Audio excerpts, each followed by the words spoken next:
Hello everybody and welcome back to World of Warships for a change with Wadres, and for today's video I am looking at the Tier 10 ARP Yamato, which is the new premium version of the Yamato currently available in World of Warships through the Armory for a rather hefty 35,000 almost doubloons. I mean, may as well call it what it is. I mean, it's like $34.95, but I mean, close enough, right? And, well, for that privilege of shilling out that many doubloons, it's about $140 worth of doubloons. You do have the option of pulling up the Yamato in the ARP collaboration skin, and I'll admit, this is a beautifully rendered ship. I mean, I like the gold on the gun barrels, the white details, of course, all of the ARP neon light markings. I mean, this is a beautiful, beautiful skin on this ship. Now, I've seen some complaints about about this being literally just a reskinned Yamato, and I can kind of understand that, but at the same time, you've got the same thing that goes on with some of the other ARP ships, like the ARP Kirishima, the Takao,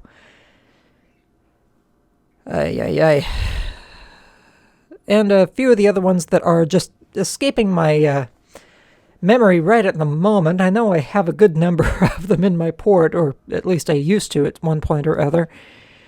But, I mean, there are definitely a lot of different ways that they could have gone with this, and I'm sure one of the ways that would have been probably best and more cost-effective, at least for the players, would have been to just give this as a new camo skin or whatever for the existing Yamato class battleship with a unique commander as well in the form of ARP's Yamato mental model.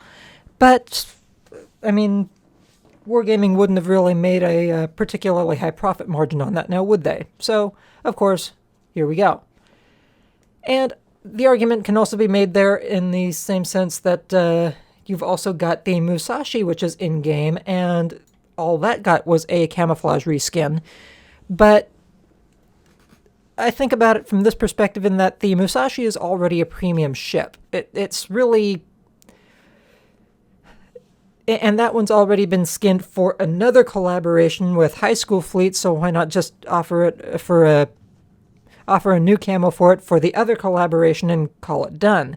The Yamato, however, is a bit more of a big deal, and it gives them a interesting leeway to provide a Tier 10 battleship to the Japanese premium tech line other than the Shikishima, and make a quick buck off of it. So, I mean, I'll leave it right there, and anybody else can judge per their own discretion.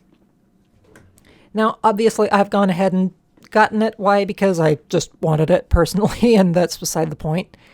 So don't ding me too much on that. I wanted it, and they didn't exactly offer the option to grind it out through normal missions that I can tell either. So, at least not that I could tell anywhere.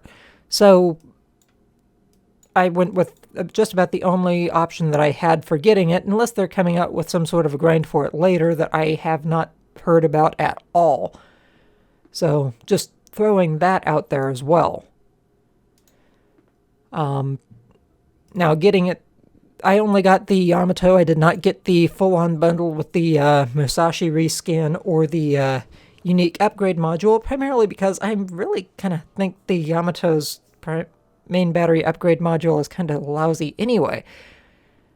It doesn't really offer you much utility change, except for a adjustment to your dispersion. And even that, I mean, Yamato's got some pretty damn good Sigma, so it's not like that dispersion hits you too hard too often. So, just... I didn't think that it was worth... Well, granted, I'm having a hard time even justifying the $140 price tag, but I definitely could not justify the $200 price tag for the other package. So, be that as it is.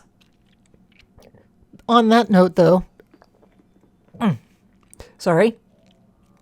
On that note, though, I mean, this is basically the Yamato. It is, in all respects, the Yamato just reskinned for everything that everybody knows and loves already in the game, with a fresh ARP commander and again, a very beautiful skin job on this thing. I mean, this is gorgeous.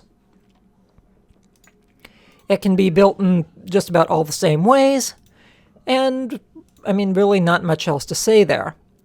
As far as the equipment setup, I've even got it set up with the same basic set as my regular Yamato, with main armaments mod 1, damage control mod 1, secondary battery mod 1, steering gears mod 1, because while there are a couple of other things like, say, damage control here that I could see getting a bonus from, I think the steering gears gives you a little bit better reaction time, especially considering even after that is taken off, there's still a 17.6 second rudder shift on this sucker, so you definitely want to get as much reaction time out of this as you can. Of course, torpedo lookout system, so you have plenty of warning on any torpedoes that are inbound, and main battery mod 3 because, well, I can. And also because it helps reduce my reload time to something that's a little bit more manageable, especially getting more into the US battleship sort of reload range. And with the commander having expert marksman right here, which improves the traverse speed. I mean, granted, it's only a positive 7 degrees per second, but it is not fully canceled out by that 13% reduction in rotation time. So even with the 13% reduction, as long as I have expert marksman on there, I'm still below that 60-second rotation time that is baseline on the Yamato to begin with. So I can be happy with that. And I've got a faster reload to boot, so more rounds downrange faster. I can be very happy with that.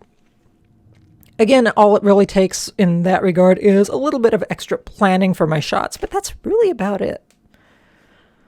Of course, I am going for a secondary build.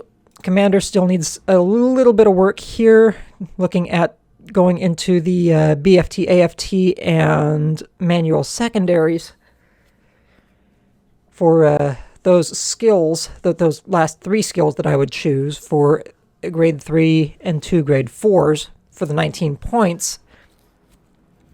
And that'll ultimately push the secondary battery range out to 10.1 kilometers, or farther if the proper flags and consumables are mounted. So I can definitely be happy with that build as well. I mean, you can build it exactly the same way, or if you really want to switch things up, you can build it differently from your baseline Yamato if you already have the Yamato. That being said, she is a tier 10 ship. Those who get her do play at your own risk. She is, she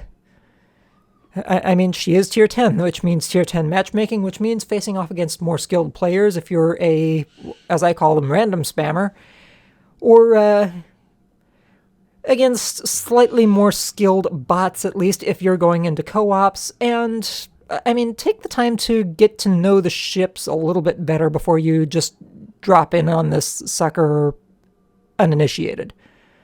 So, there it is. On that note, let's go ahead, take her on into battle, and watch the fireworks.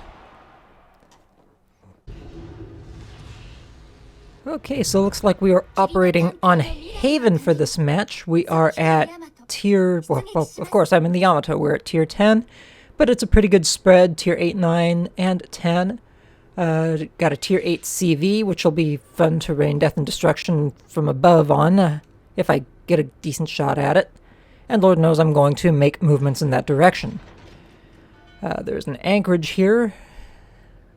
Looks like there's an anchorage on the enemy team. Could be a fun match. Let me actually make sure I've got all my information up on the minimap here. There we go. So now I know where everything is all my auras are. Let's have a blast.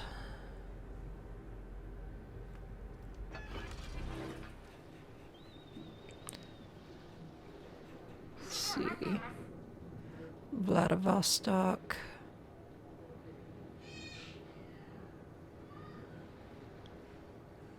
I think I've got that right there.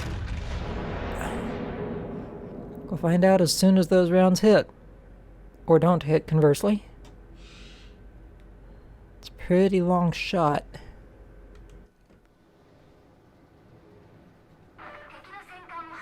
Looking good. Ah! See, this is where you do tend to feel that dispersion a lot more, is just when you're firing at long range.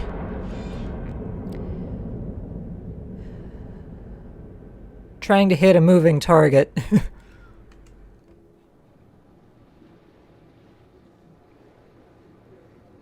And just kind of hoping for the best.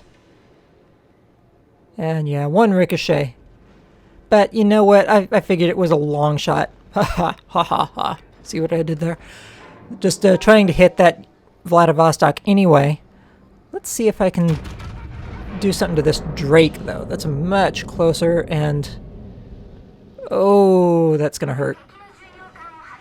But not as much as it should have, if we're being perfectly honest.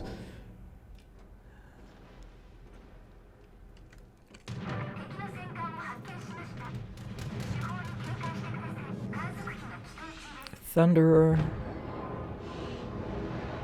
Speaking of Thunderer, Thunderer, from what I understand, is being removed from tech line or whatever before too terribly long. So, kind of curious to... I'd be a little curious to know why, but I mean, I can kind of understand that they want to make room for other things that are a little bit different. Or maybe they've got something new coming along that they want to be able to promote. I don't know. Yeah.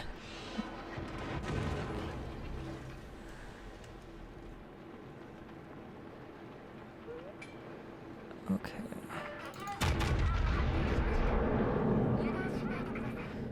I want to be able to set up, smack this Drake as soon as it comes around this corner. Really don't want to be facing it straight on.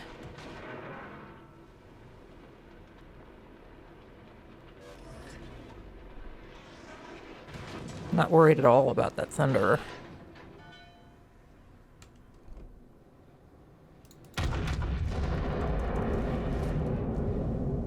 Hello, Drake.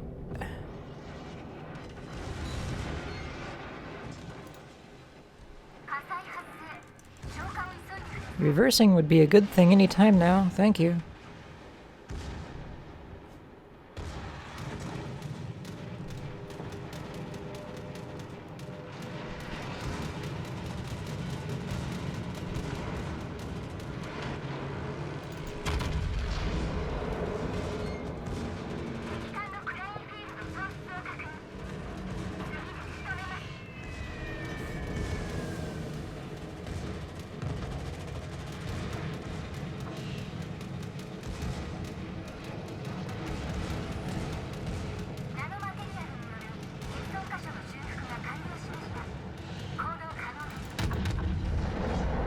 Seriously?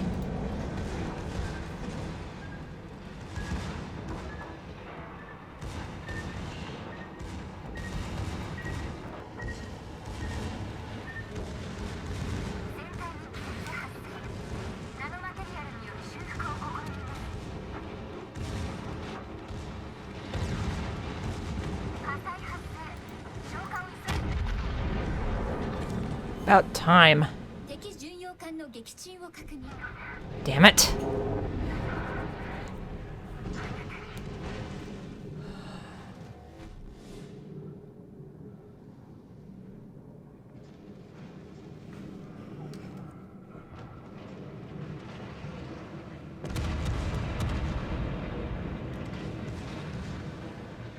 Well, that could have gone a little bit better.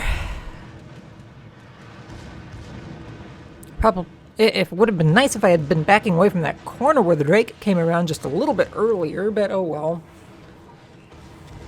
Also didn't exactly help that I just didn't get rounds through into that Drake's Citadel as early as I would have liked.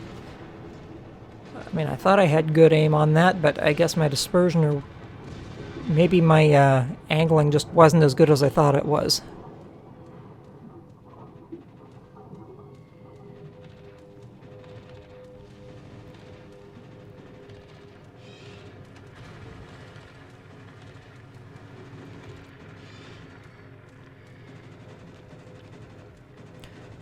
On the plus side, it looks like this match isn't going to last too much longer, I would hope, and so I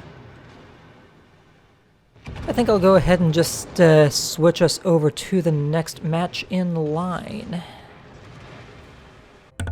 On second thought, I am going to come back in and just show you the battle results for this past battle, just because I can. Overall, not too bad in my performance, even with my early-ish demise. Still did 118,323 damage overall. Did manage to get one ship kill, and that was the enemy Drake. Got 5 hits to Citadel, 57 secondary battery hits, 2 fires, shot down 22 aircraft, and did hit 24 shots.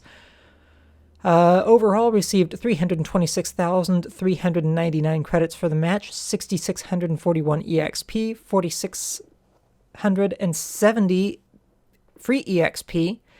Did complete 4 little side combat missions.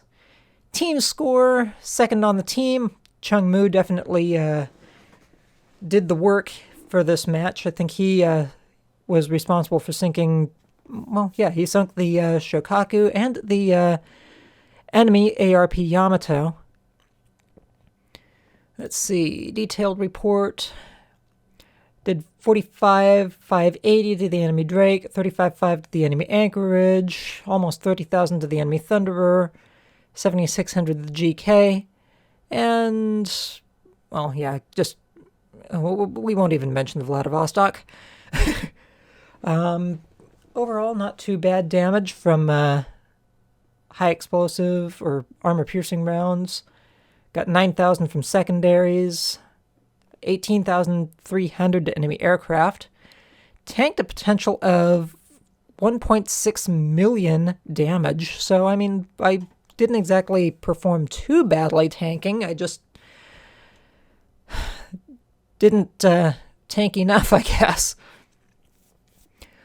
Overall, did receive 121,000 points worth of damage, so I mean, that one damage repair kit that that one repair kit that I popped did at least work to some fair degree, but just took way too much overall.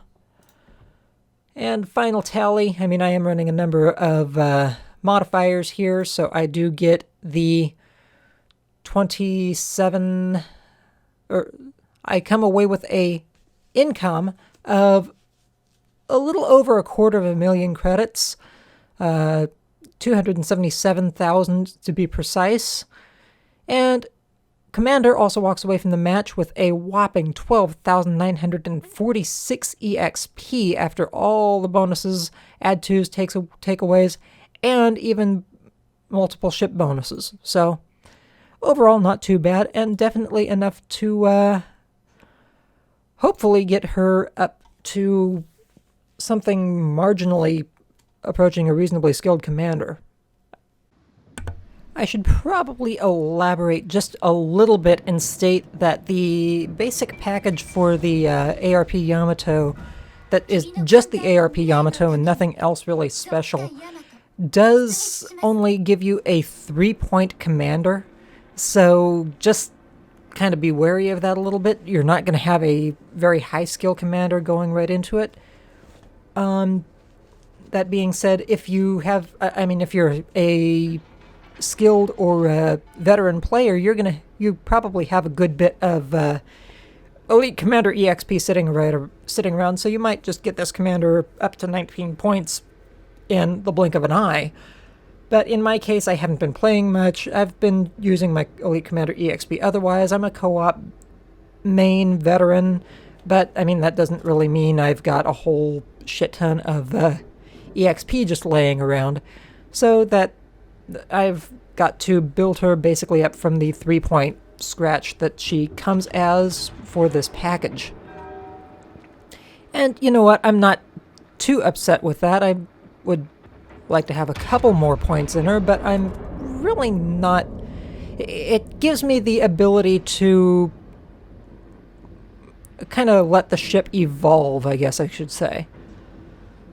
I mean, granted, I know you're spending $140 on a base package for a ship. You would hope that it would come with a decently skilled commander, but apparently that is just not to be the case according to Wargaming. So, I mean, I'll work with it. I'll make it do.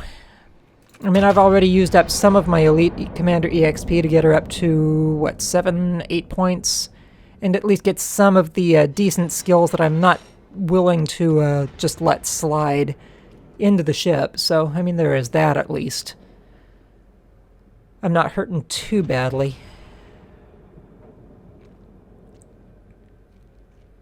Anyway, this next match we have on Sleeping Giant. It's a straight tier 10 matchmaking.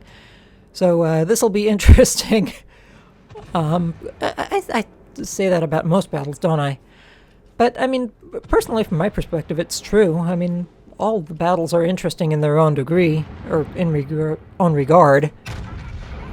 All depends on what you take away from them, I suppose. Ooh, nice smack on that AL. Or that Nevsky.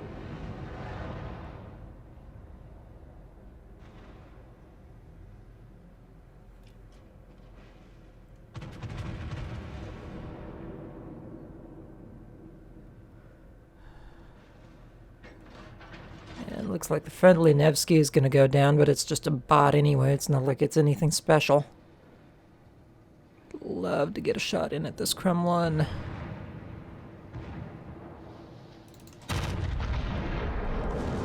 Let's see what that does, if anything. Here comes planes from the enemy Richthofen. Yeah, kind of lackluster damage on that Kremlin, for being perfectly honest.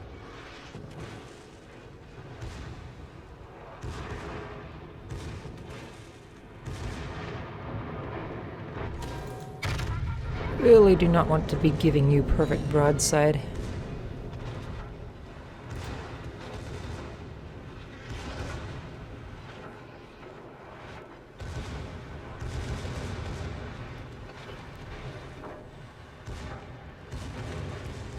Ouch.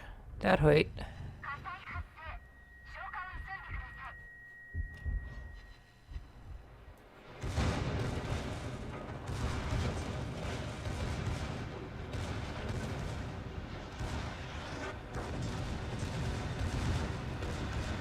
Yeah, I'll turn my attention over to my evil twin, sort of, here.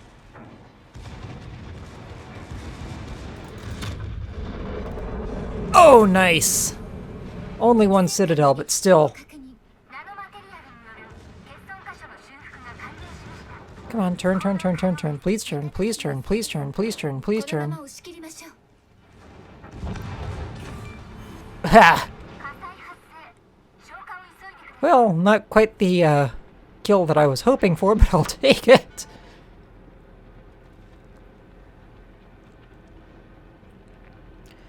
And now we get to spend the rest of the match chasing down a Richthofen and a, well, just really a Richthofen, because I don't think I'm going to be doing too much chasing down that GK. Might be able to get some long-range pot shots at it if I'm really, really good at planning my shots, though.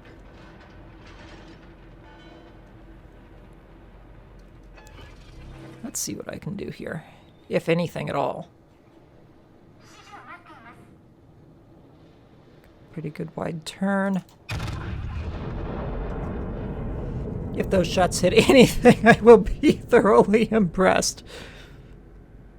That's a 30-second travel time.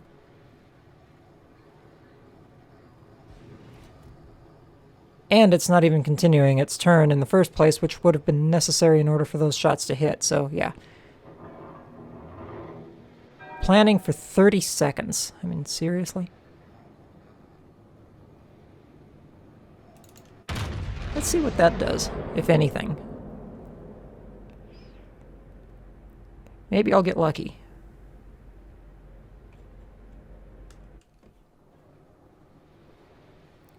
Even if all I do is set a fire, it'll be spectacular.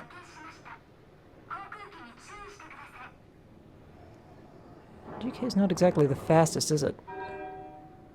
But still not quite there. 24 seconds.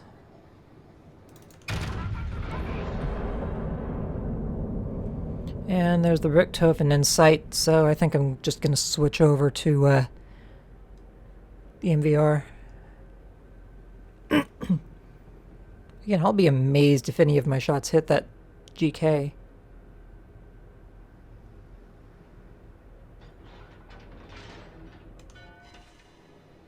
Wow, I actually I hit one shell. That in and of itself is spectacular, I think, for this kind of shooting range.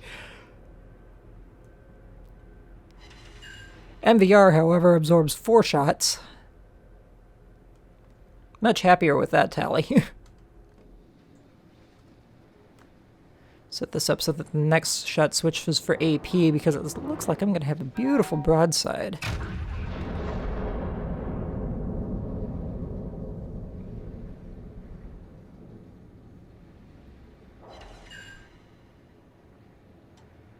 Come on.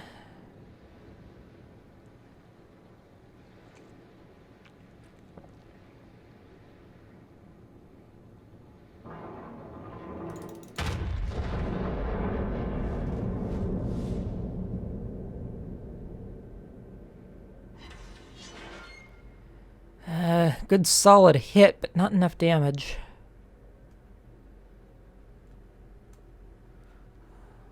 Looks like the Haruguma's almost got it damage saturated in a couple of places. It's done. It's gone. Of course, now I'm basically stuck with nothing left to do because I don't even have a GK that I can shoot at that's in range because my spotter's down. And the GK's charging down the friendly CV pretty hard. Friendly Thunderer seems like he's positioning to actually intercept, but it might take him a little bit to even do that.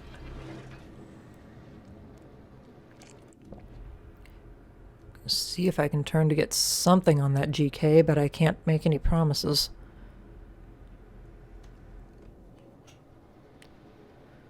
Love to be able to have an actual look down on top of her. But again, my spotter's reloading.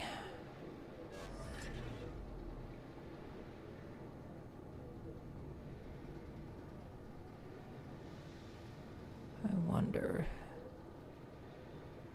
if I set this up right.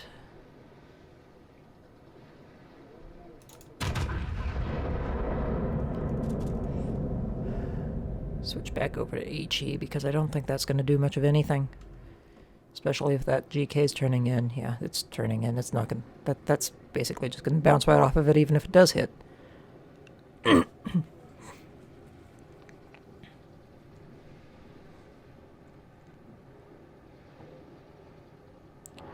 16 seconds.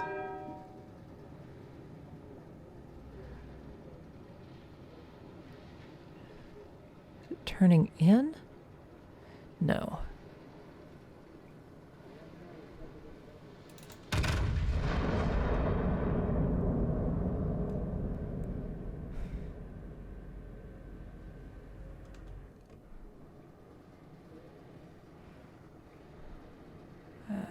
Nice hits. Ha! Yes, I got it.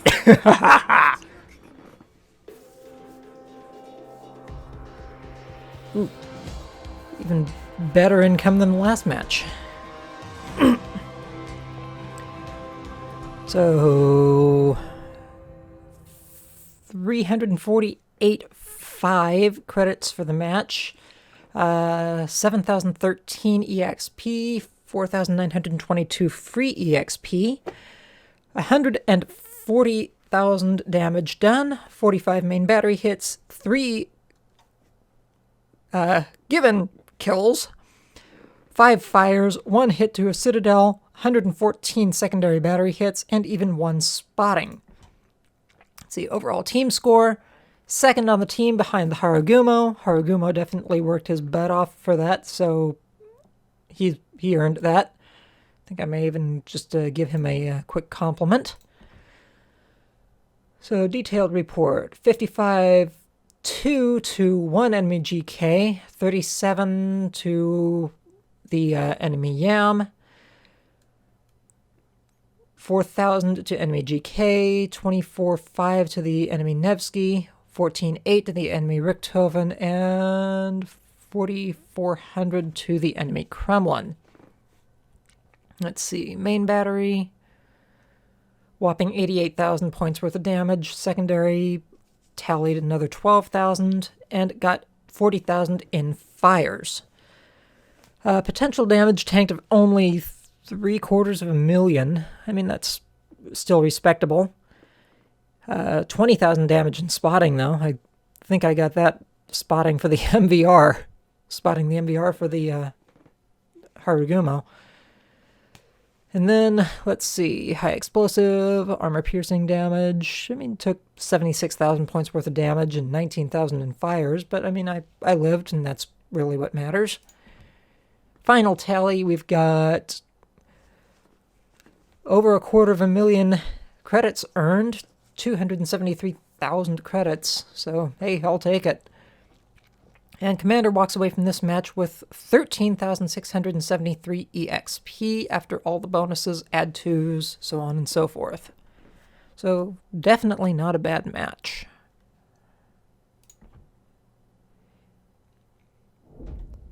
Anyway, that is the Tier 10 ARP Yamato in World of Warships. And, I mean, it behaves and performs exactly like I would expect the Yamato to in the normal skin. And so, I mean, it only stands to reason that this would behave in basically the exact same way. And, you know what? Maybe $140, but I'm happy with it. Could definitely be much, much worse. Anyway, on that note, I suppose I shall go ahead, let everybody go, enjoy the rest of your day. If you are new to my channel, please do not forget to like and subscribe, and I hope to catch you all again next time. Have a good one, folks, and I wish you all happy hunting.